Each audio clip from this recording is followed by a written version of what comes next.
the Beartooth Game Range near Helena, Montana, Ron Michelson videotapes his brother Bob and a group of friends on their annual hunting trip. But by nightfall, the hunters are suddenly the ones in danger. You won't believe this. This is what we got coming towards us.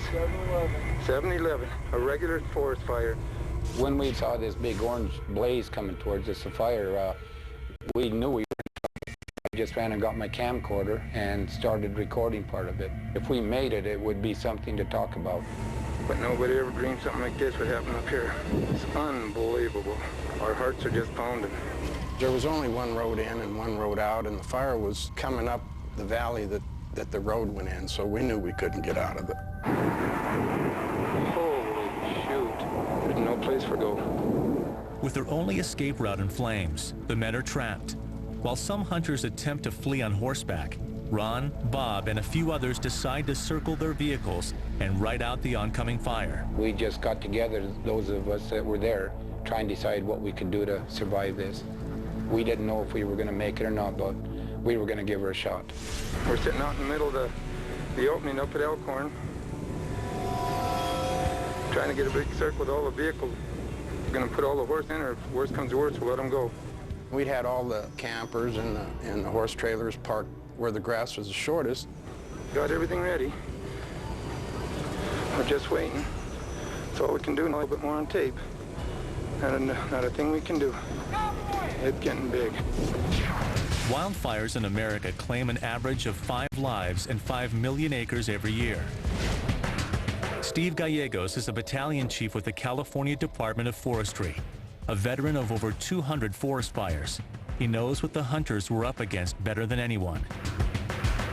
Here we have an area similar to where the hunters were located in Montana, with the tree line and the grassy field and the mountains in the background where the fire had come down from the mountains. They were in a meadow. Although it looks relatively safe to be in that type of environment, typically when fires do get into the grass, they're very flashy fuels, they move very rapidly, and they can catch you off guard. With enough fuel, a forest fire can move almost 15 miles per hour and consume up to 1,000 acres a minute. In fact, the fire moves so fast that even fleeing on horseback could prove futile and deadly. There was approximately 18 to 20 people. Half of them decided to get on the horses and just ride in the middle of the night, not knowing where they're going, just away from the fire. A fire is very rapidly moving. There's times when even a horse isn't going to outrun a fire. You're really risking great danger by taking off and just riding off to an unidentified area. The fire can catch you and cause severe injury or death. And according to Steve, a fire's fast approach will only get faster. As the fire pulls in the surrounding air, it creates a wind pattern which can be up to 10 times faster than the ambient wind, making the fire spread even more quickly. And that wind is capable of generating a more encompassing threat. You can see the embers coming off of the main fire and blowing, and each one of these embers could potentially start the grass on fire behind them. The wind was carrying the sparks 200-300 yards behind us and starting the grass on fire before the main fire ever got to us. So it creates quite a wind, and it was moving quite fast.